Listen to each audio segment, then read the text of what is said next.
after show with Conan O'Brien. Watch Conan weeknights at 11 on TBS. Behind the bar, it's LA Lakers power forward Julius Randle. Hey, top man, DJ James Kennedy. Oh, what's going on? Hey, guys. Julius Randle, how much do you work out and practice during the off season? A lot, man. Morning, lunch, dinner. Well, all right. Yeah. I think that's the right answer. Those are meals. Yeah, those aren't workout times. In between the meals. Okay, in between meals. All right. Let's go to RJ in the audience. Hey, RJ, what's your question? Hi, my question is for Conan. Who would we be most surprised reached out to you after the whole NBC debacle? I don't know that you'd be surprised. I got one of the sweetest phone calls of my life from Robin Williams. And he called me up at home and talked to me for a little bit. And then he said, I want to do something for you. And he knew that I'm really into bicycles and riding. And so that's how I look like this. And don't laugh, people. He sent me this gorgeous, very nice bike that was brightly colored. And that was one of the nicest things that anyone's ever done for me. A very human, sweet thing for Robin Williams to do. And yeah. That's really nice. Yeah. Hi. Hi. What's your question? Kristen from Austin, Texas. Coco, does your carpet match your drapes? If you know what I'm talking about.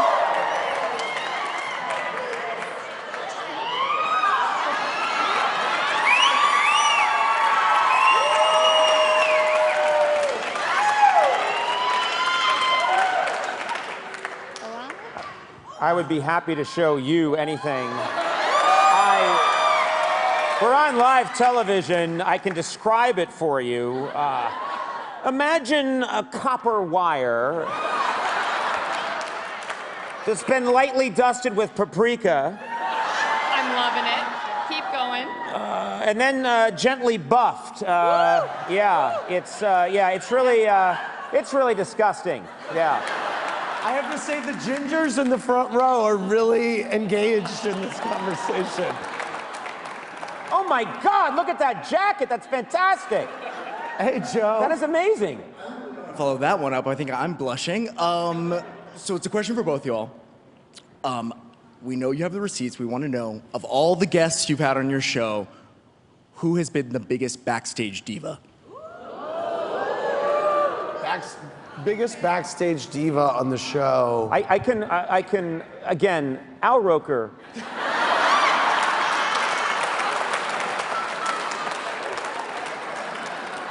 Absolute monster behind the scenes. Absolute monster, compensating for his own insecurities. And I haven't spoken to him since. Your turn.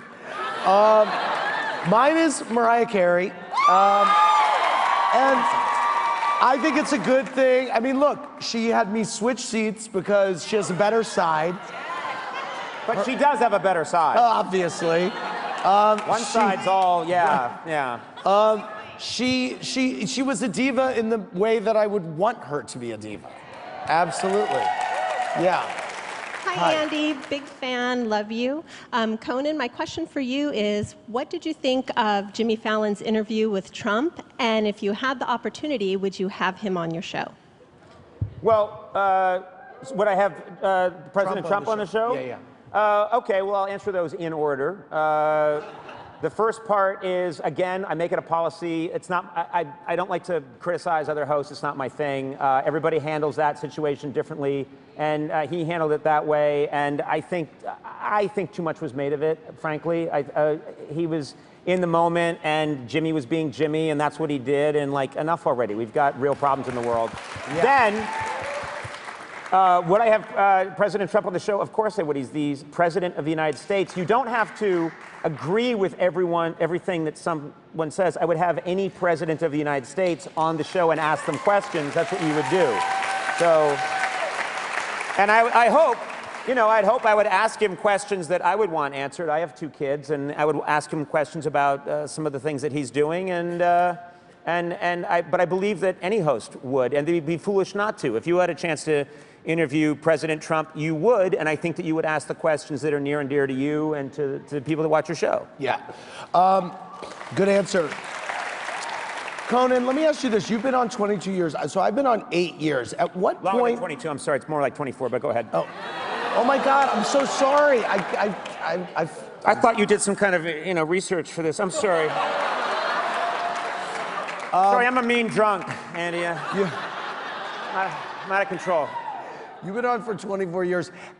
So I've been on for 8. At what point do I start going crazy? About 4 years ago. Seriously. No, I think, I do think some people go kind of insane doing it, and there are certainly days where you think you're gonna go insane.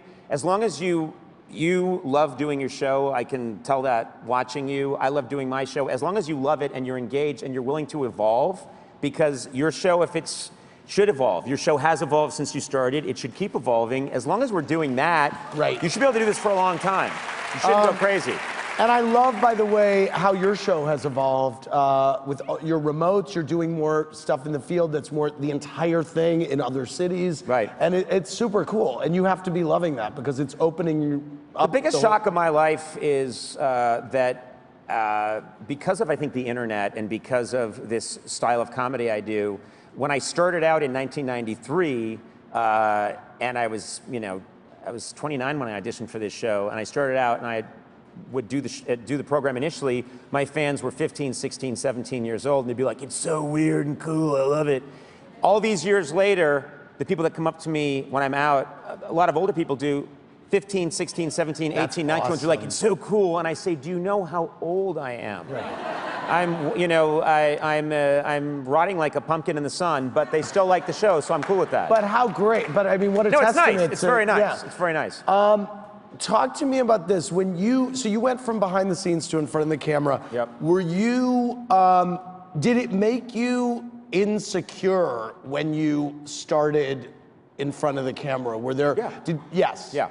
Talk to me about that. That's all I got. No, I would say the biggest change that I always liked performing in front of people, and I did a lot of improv, but I hadn't done television. And I think when you get very, the weird thing about these shows, as you know, and you may not know, is that when you are in front of an audience, the trick is to be natural in the most unnatural situation in the world. That's the trick. And you're very good at it. You're very relaxed. You're yourself. You're the same person. If you and I were eating in a restaurant, that's who you are. You're able to do that in a situation where there are cameras. They're cueing you to the right time. You've got to do this. Everything has to be precise. You took that drink at the right time. Everything has to happen. It's always the right time to take it. Everything, yeah. He's got a drink sip person who's like, and now. But you have to be on it all the time. And I think that is something that you can't, the only way to learn that is by doing it. And so I had to, unfortunately, learn in front of people. And you can go back and look at some of those moments back from 1993, and you can literally see my skin breaking out on the air, my hair flopping down from sweat. It was brutal, but you get through it, and then you learn to be yourself, truly yourself, in a situation where you really shouldn't be because there are lights and cameras and you're taking tight time cues. When you replaced Letterman, that was when he left. So did you ever have any contact with him after you took over Late Night? Yeah, he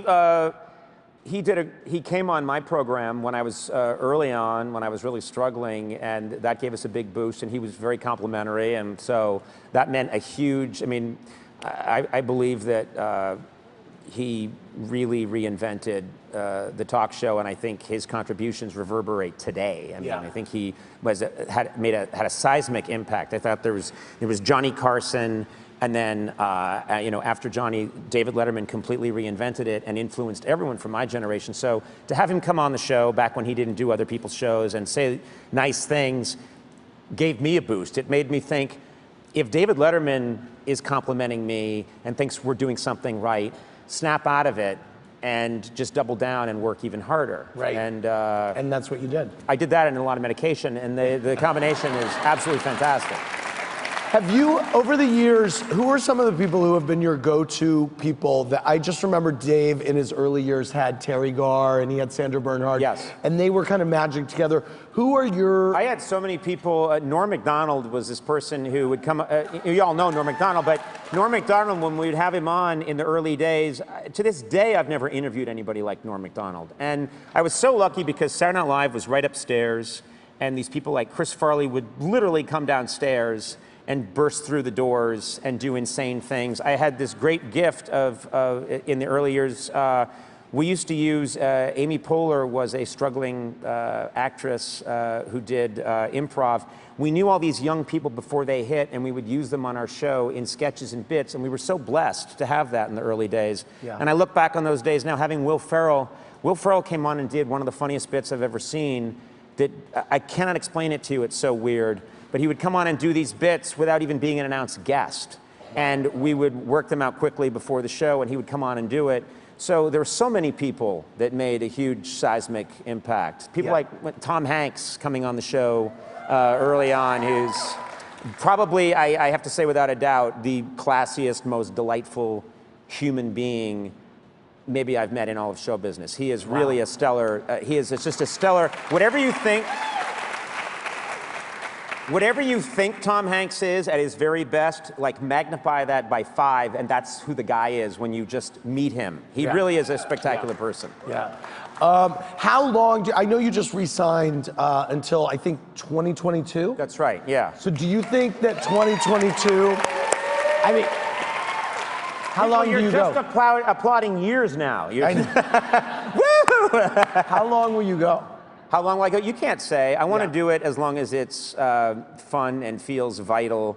If it doesn't feel that way, I would like to, I hope, do something else. Yeah. And as you know, this speaks a little bit to your show and probably what you've seen in person. We have a celebrity-obsessed culture and a culture of people that get in front of the camera and they get the attention and they get kind of addicted to it. Yeah. I would like to, at some point, wean myself. Yes. I like going out and being recognized and making people happy, but I would like maybe there to be a good chunk of my life, if I get to live that long, where I am I'm not that, and I've weaned myself off of that, and occasionally I meet people that know me and like me and they're happy to see me, but no one really cares in this way that we're supposed to care in America, because I think ultimately that's not a good way to go. Yeah.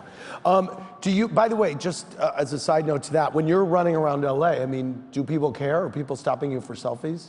Yeah, selfies are everywhere. Yeah. And I believe my wife and my children are with me all the time, and I defy someone to come forward and say, I saw you not take a selfie with someone.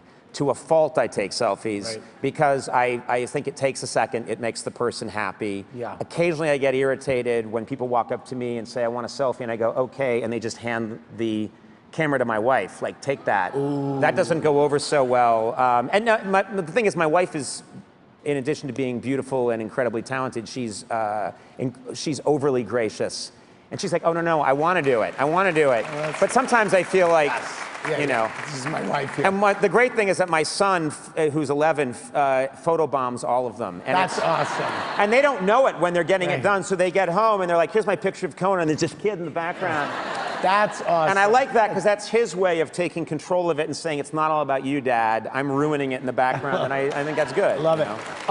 Answer me this. What is your relationship with Andy off camera? If you have 2 weeks off, do you guys text each other or? You know, Andy Richter is one of the funniest people I know. He's really, and he's got a, I mean, you should follow him on Twitter. He's one of the funniest. He's one of the funniest people on Twitter, and he's got a razor sharp mind.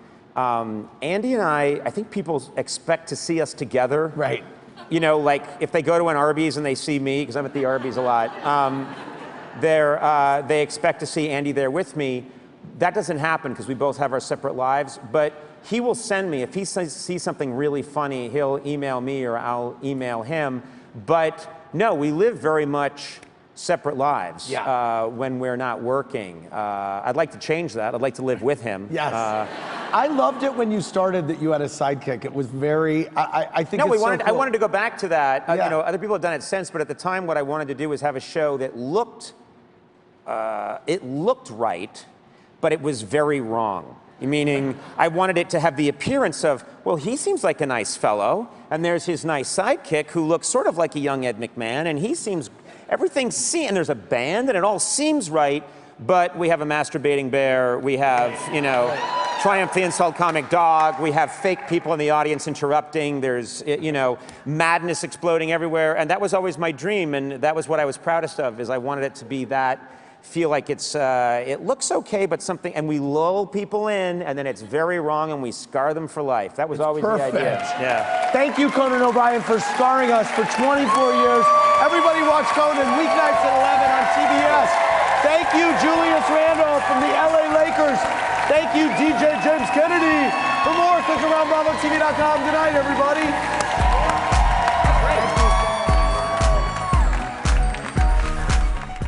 Thanks for watching. Watch more clips here and subscribe to our channel here.